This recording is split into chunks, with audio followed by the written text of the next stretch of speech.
Hi, Jasmine here from Redwood Financial, and this week's frequently asked question is how can I inspire the younger generation to have good financial habits?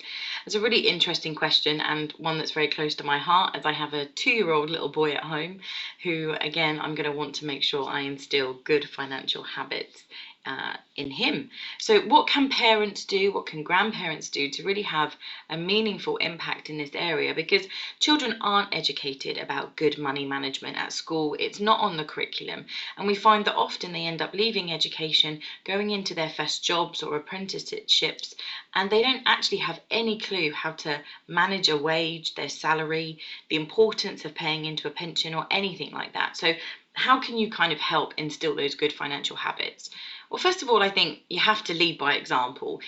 Your children and grandchildren are going to be watching everything you do as they grow up. So, how you approach money and your attitudes with money, of course, are going to have an effect on your children.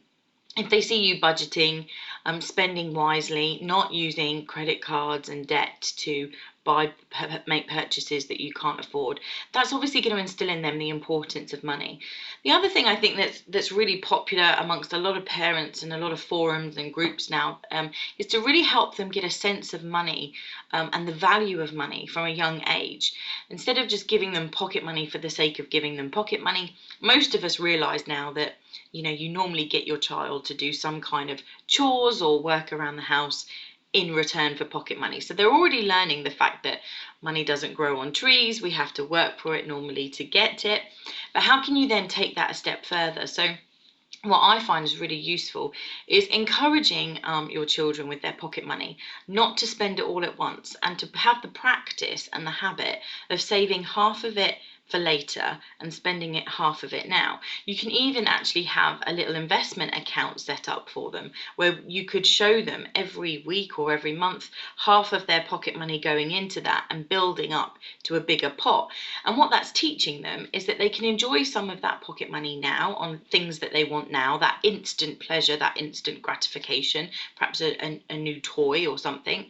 But then the money that's building up, the other half of the pocket money that you're saving, is going to build up into a bigger pot of money, which they can then use for something that's more expensive, something bigger that they really want to do. Perhaps like to pay for their ticket on a family day out to a local theme park or a local zoo or something like that. Something that's an activity and an experience and a bit of an adventure for them.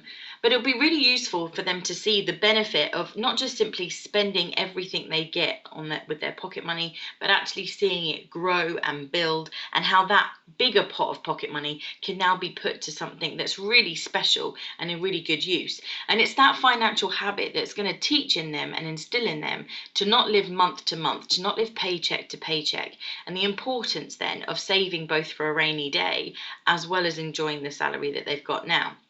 So there's some little things that you can do just to really improve that whole method of pocket money, which really leads to some fantastic examples from that side of things.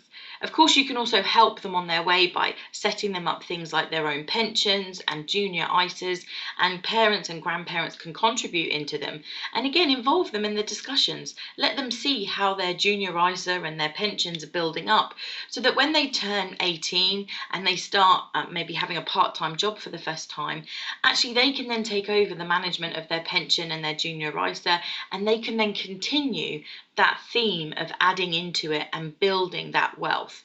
They're certainly going to thank you for that in their later years when they've got a pension pot to retire on, which is going to be enviable to other people that have not done those kinds of savings.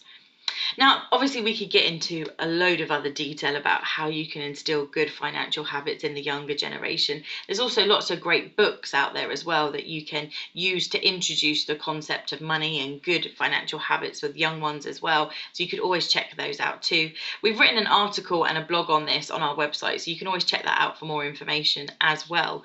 So that's this week's frequently asked question. I hope that helps, and I look forward to answering more frequently asked questions next week.